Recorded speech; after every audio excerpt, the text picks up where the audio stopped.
8 rifles, 8 men. One weathered cabin where Sam Garrett split his last log before the world caught fire. The wood cracked clean, his axe bit deep into the chopping block. Behind him, boots scraped against porch boards, light, careful, afraid.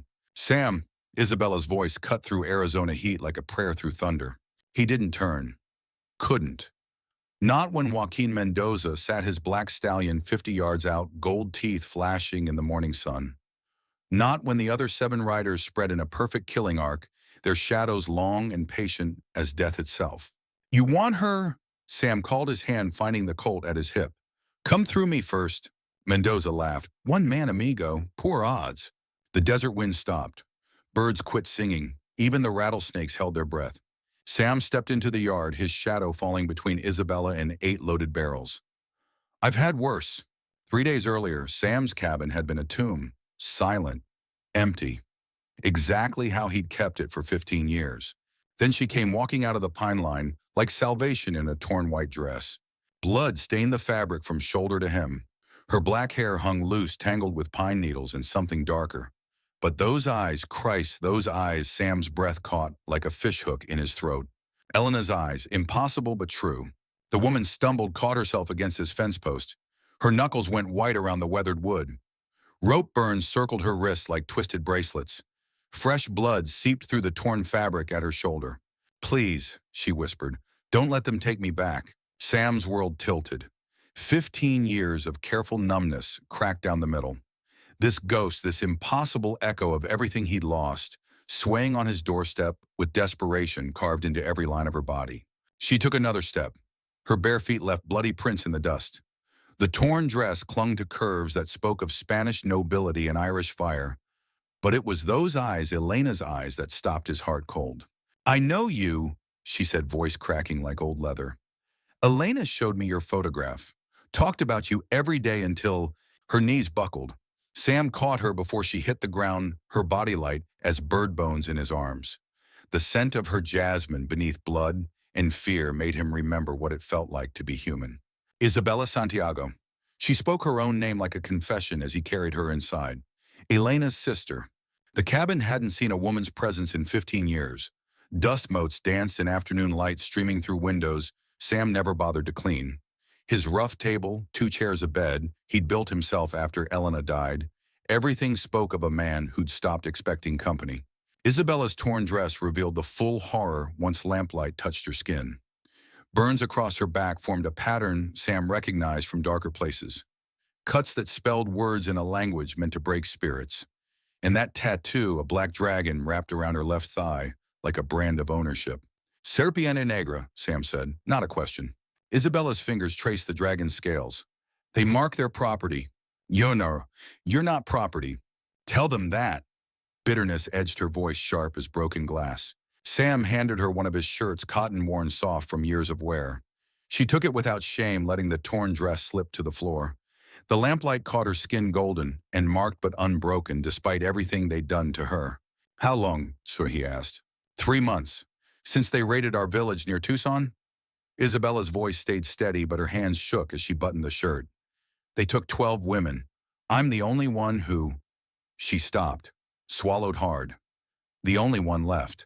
Sam's jaw worked like grinding stone. He'd heard whispers in Yuma and Phoenix. Girls disappearing, sold like cattle across the border.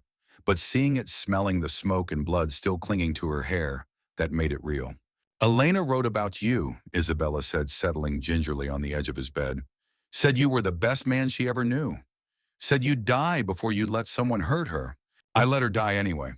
The words tasted like copper and 15 years of regret. "The fever took her. Not you." Isabella's eyes flashed with Elena's fire. "She told me how you sat by her bed for 6 days. Never left. Never ate. Just held her hand and talked to her about the ranch you'd build together." Sam turned away. Outside, coyotes called across the desert, their voices lonely as lost souls. Talk didn't save her. No, but love did something else. Isabella's voice softened. She died knowing she wasn't alone. The words hit harder than any fist. Sam gripped the doorframe knuckles, white against weathered wood. 15 years he'd carried that weight, the sight of Elena burning with fever, her hand growing cold in his, the way she whispered his name with her last breath. "Get some rest," he said finally. Nobody's going to hurt you here. Isabella smiled, then first real smile since she'd arrived. It transformed her face, chasing away shadows to reveal the woman Elena had written about. Brave, beautiful, dreaming of seeing the world beyond their small village. Thank you, she said simply. That night, Sam sat on the porch, rifle across his knees. The Winchester held 15 rounds. His Colt, 6 more. 21 bullets between Isabella and whatever hell was coming for her. He'd made worse odds work before. Inside, she tossed and turned, crying out in Spanish, calling for her mother, for Elena. Once she screamed a name, Carlos, and the sound cut through Sam like a rusty blade. He found her sitting up in bed, sweat beading her forehead, eyes wide with terror that had nothing to do with the present.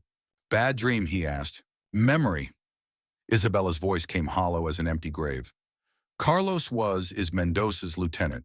He liked to talk while he worked. Told me about the others. What happened to them when they tried to run? Sam sat in the chair across from her, giving her space but staying close enough to ground her in the here and now. What happened to Carlos? Isabella's smile held no warmth. I put a knife in his throat. That's when I ran. Good girl. She looked at him, then really looked like she was seeing him for the first time. You're not shocked. I've killed men for less. Sam's voice carried the weight of Gettysburg, of watching friends die in Tennessee mud. Sometimes killing is the only choice left. Elena said you were different. Said most men wanted to save women. You understand we can save ourselves. If you could save yourself, you wouldn't be here. No. Isabella pulled the blanket tighter around her shoulders. But I'd be dead with my teeth bared instead of broken with my spirit gone. Dawn brought coffee and careful conversation. Isabella moved through his cabin like she belonged there, her grace a stark contrast to the violence written across her skin. She'd braided her hair back with twine from his toolbox, tied it tight and practical. Tell me about the ranch, she said, settling across from him at the table. The one you and Elena planned. Sam's hand stilled on his coffee cup. Nobody had asked about that dream in 15 years. Cattle, mostly. Maybe some horses. She wanted chickens. His voice caught. Said she missed the sound of them in the morning. You never built it.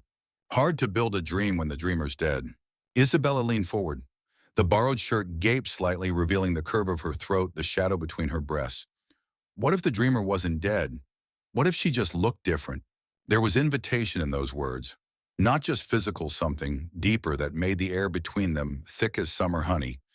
She was testing him, but not for survival this time, for possibility. What are you saying? I'm saying Elena's letters were full of that dream. Cattle in green pastures, a house with windows facing east to catch the sunrise, children's laughter echoing off the mountains. Isabella's eyes held heat that had nothing to do with Arizona sun. I'm saying maybe dreams don't die. Maybe they just wait for the right person to claim them. Before Sam could respond, thunder of hoofbeats echoed from the ridge road. One rider coming fast through the pine line. Isabella's face went white, all that dangerous confidence evaporating like morning dew. They found me, she whispered. The rider who appeared was exactly what Sam expected, expensive clothes hiding a cheap soul.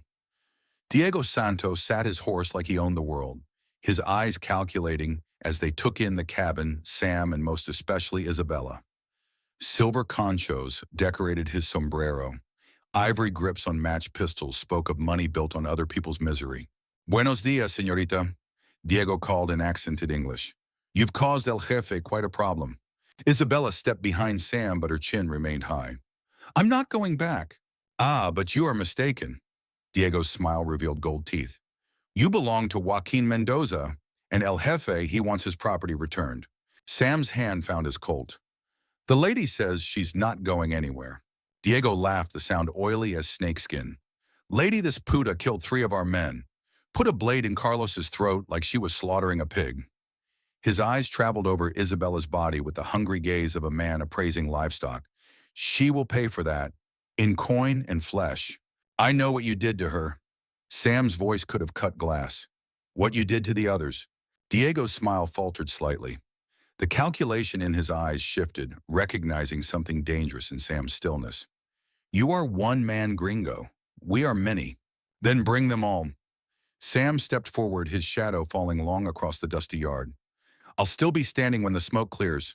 Perhaps, Diego gathered his reins. But will she 3 days viejo? 3 days to say your goodbyes. Then we come back with El Jefe himself, all of us. He wheeled his horse and vanished into the pine line, leaving only dust and the echo of hoofbeats. Isabella sank to her knees, all strength bleeding out like water from a broken dam. He's right, she whispered. You don't know what I am. What they made me do. Sam knelt beside her, tilted her chin up with gentle fingers. I know you're Elena's sister. I know you're brave. And I know I'd rather die than let them take you back. Sam, no. His voice cut through her protest. I failed Elena. Couldn't save her from the fever. But you, he paused, searching for words that had been locked away for 15 years. You, I can save. That afternoon, Sam pulled his war chest from beneath the floorboards. Inside lay weapons he hadn't touched since Gettysburg, a Navy Colt spare ammunition, and a knife with a blade worn smooth from use. He cleaned each piece with methodical precision while Isabella watched. You were a soldier, she said. Cavalry. Rode with Sheridan through the Shenandoah. Sam's hands moved automatically, muscle memory guiding the familiar ritual. Learned to kill men before I learned to save them. Happy. How many? Enough. He didn't elaborate. Some numbers were too heavy to carry in conversation. Isabella picked up the knife, tested its edge against her thumb. A thin line of blood welled up bright against her olive skin. They're going to come in force. 8 men, maybe more. I counted the horses when Diego rode in. 7 sets of tracks plus his. Sam slid cartridges into the cylinder of his Colt. 8 men. Against one. Against one who's got something to lose. Sam met her eyes. That makes the odds even. Isabella was quiet for a long moment, watching him work. Finally, she spoke. Elena wrote that you sang to her when the fever was bad. Spanish songs you'd learned from prisoners. She liked the sad ones. Sam's voice roughened. Said they matched how she felt inside. Teach me one. What? If I'm going to die tomorrow, I want to hear what Elena heard. Want to understand what made her love you so much she dreamed about you, even when the fever took her mind.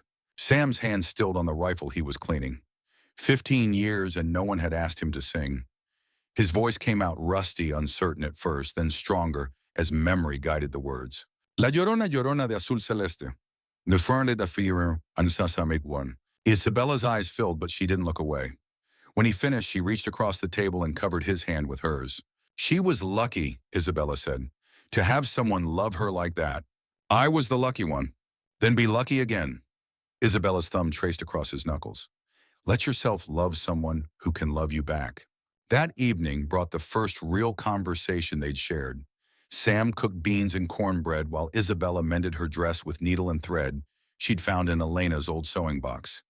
They didn't talk about tomorrow, about 8 men with guns and worse intentions. Instead, they talked about small things. Isabella told him about growing up in Tucson, about her father's horses and her mother's garden. How Elena had taught her to read using stories from newspapers, how they dreamed of seeing San Francisco together someday.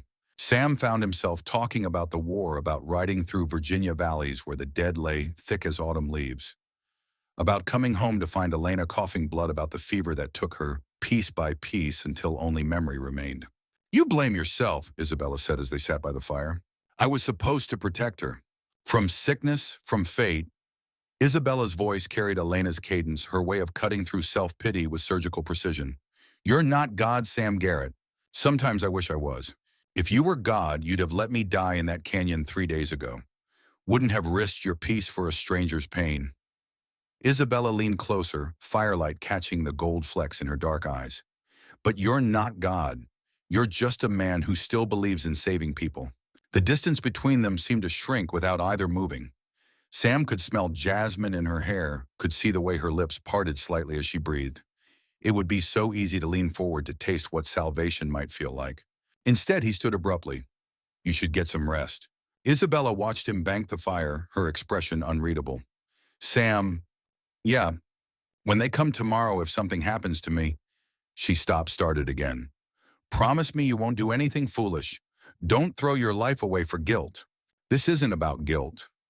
Well, what's it about then? Sam turned to face her, and the words came from somewhere deeper than thought. It's about finally having something worth fighting for. The night passed slowly.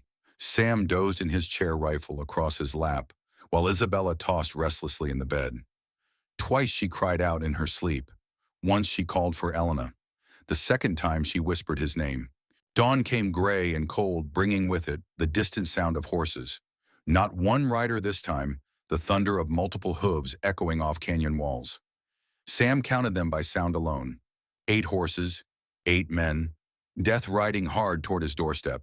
Isabella stood in the doorway, still wearing his shirt over her mended dress. She'd braided her hair tight against her skull war paint severe. In her hands she held the knife from his war chest. "I won't go back," she said simply. "You won't have to." The riders appeared through the pine line, like a fever dream made flesh. Joaquin Mendoza led them resplendent in silver-trimmed jacket and ivory-handled pistols. Behind him rode Diego and 6 others, hard men with dead eyes and easy guns. They spread in a rough semicircle around the cabin, their horses stamping and snorting in the morning chill. Mendoza's black stallion pranced sideways, its rider's control absolute and casual. "Your time is finished, gringo," Mendoza called out. "Return my property and perhaps you live." Sam stepped onto the porch, Isabella close behind. His hand rested easy on his gun butt, 15 years of practice making the gesture natural as breathing. "The woman stays with me." Mendoza's laugh could have cut glass. "You think to steal from Joaquin Mendoza, from El Jefe himself," his eyes fixed on Isabella with the hungry gaze of a man contemplating revenge. "That woman has cost me much money, gringo. 3 men dead. Carlos with his throat open like a canal. She will pay for her sins." "Maybe." Sam's voice carried the quiet confidence of a man who'd stared down Confederate cavalry at Brandy Station. "But not today. 1 man against 8. Mendoza shook his head in mock sympathy. "Pobrecito, you choose a hard death for nothing. I've had worse odds." Something in Sam's tone made the nearest rider shift uncomfortably in his saddle. These were men accustomed to easy prey, girls torn from their families, farmers with more land than guns. The steady calm in Sam's eyes spoke of different experiences. "Last chance, gringo." Mendoza's hand dropped to his ivory grip. "Walk away. Leave the puta to her fate." "Can't do that." "Then you die."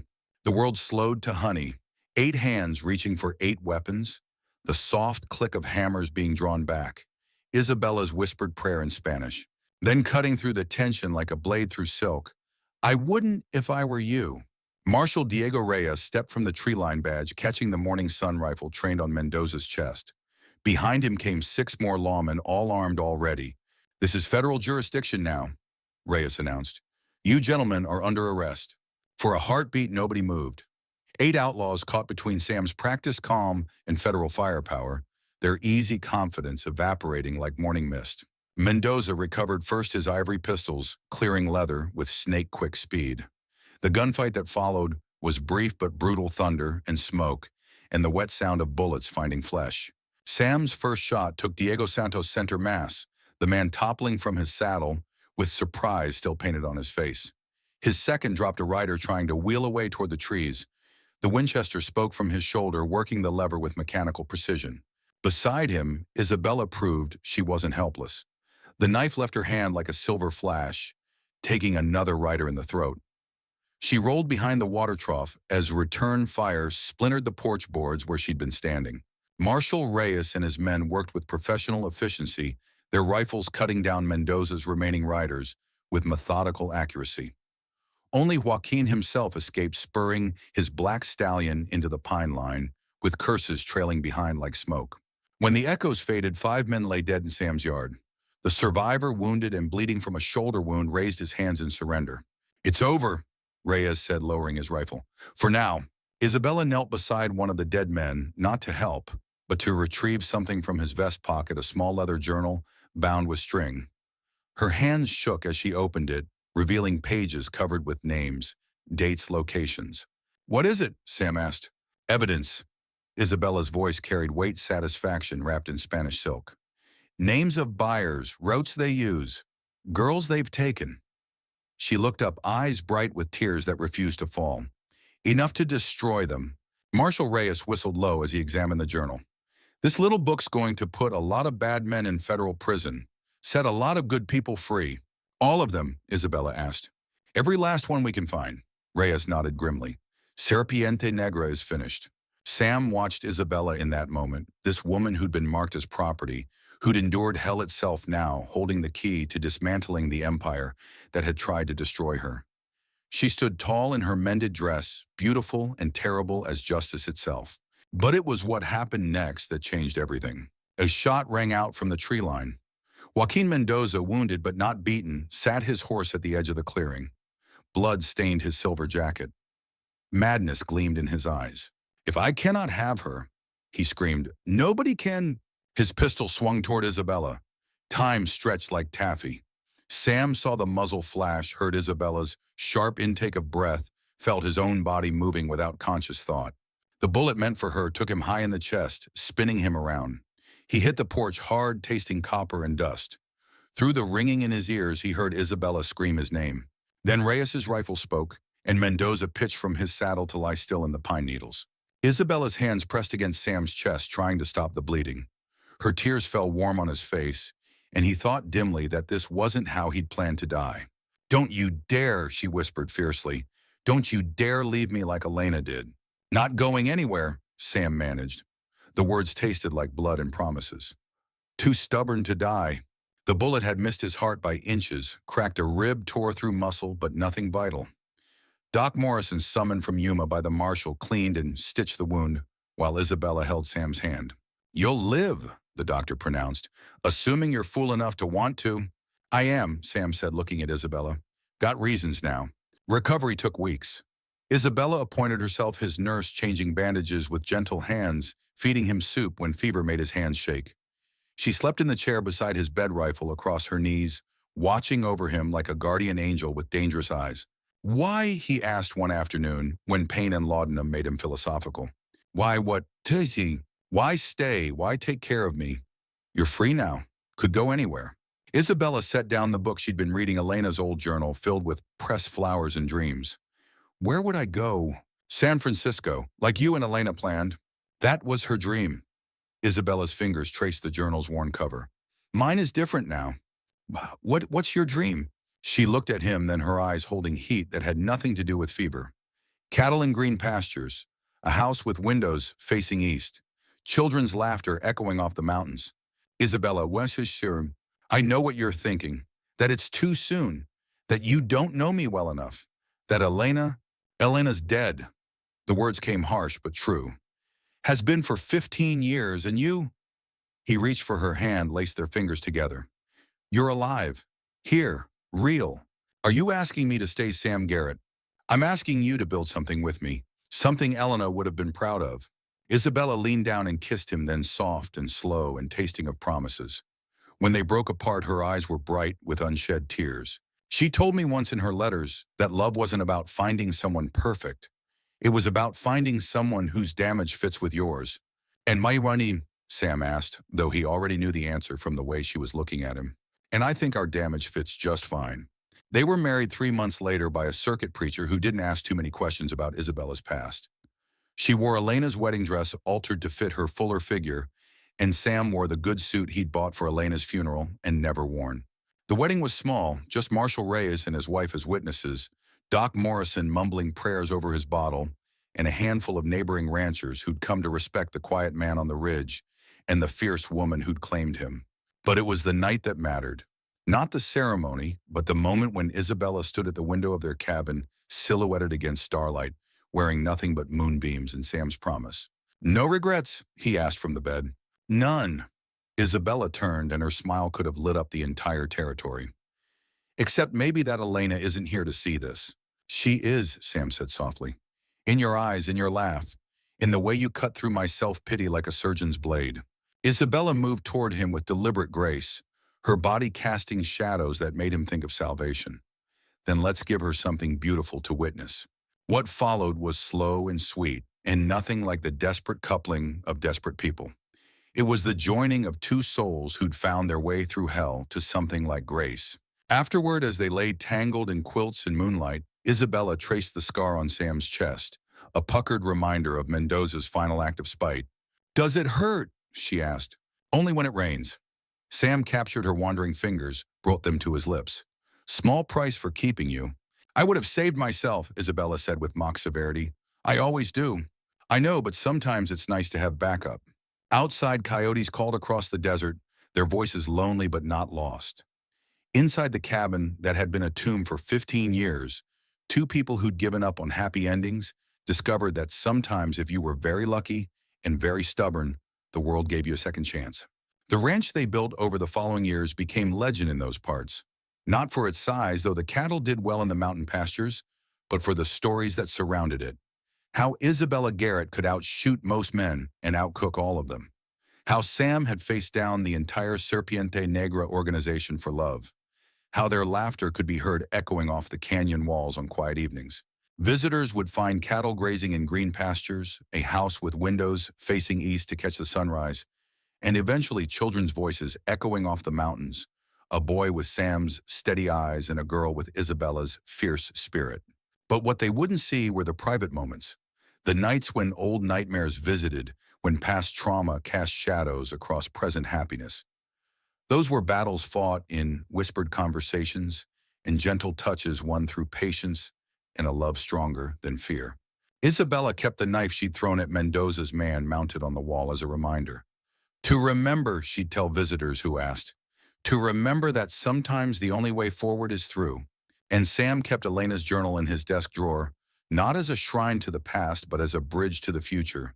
Because Isabella had been right, love wasn't about finding perfection.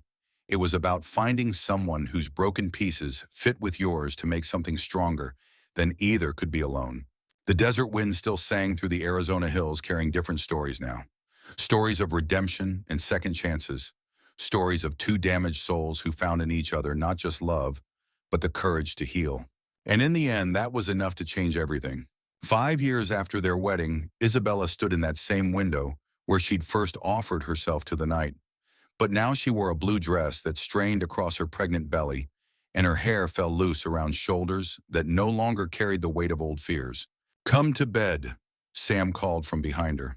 His voice carried the comfortable authority of a man secure in his happiness. In a moment, Isabella placed her hands on her belly, feeling their child move beneath her palm. "I was just thinking about Elena.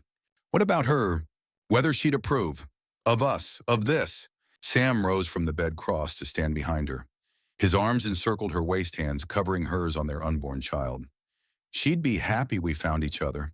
Even though I'm not her. Especially because you're not her." Sam's lips found the sensitive spot behind her ear. "She loved me enough to want me happy. And you," he paused, searching for words, "you make me believe in tomorrows again." Isabella leaned back against his chest, solid and warm and real. Outside, their cattle lowed in the distance.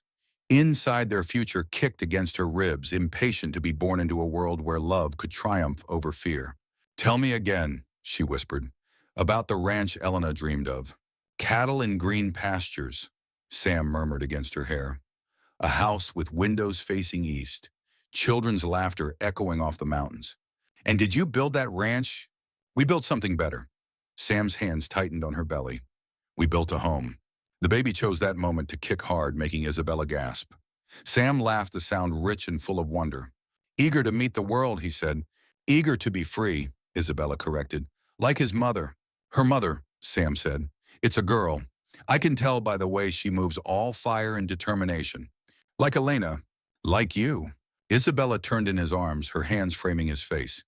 15 years of guilt had carved lines around his eyes, but happiness was erasing them one day at a time. "I love you, Sam Garrett," she said. "Not because you're a good man, not because you saved me, but because you let me save you back." The kiss they shared tasted of promises kept and new ones made. Outside, the Arizona wind sang through the hills, carrying stories of redemption and second chances. And sometimes, if you listened carefully, you could hear an echo of laughter bouncing off the canyon walls, the sound of two people who'd learned that love wasn't about finding someone perfect, but about finding someone whose damage fit with yours to make something beautiful. The desert had claimed many things over the years, dreams, lives, hope itself, but it couldn't claim this two hearts that had found their way home to each other.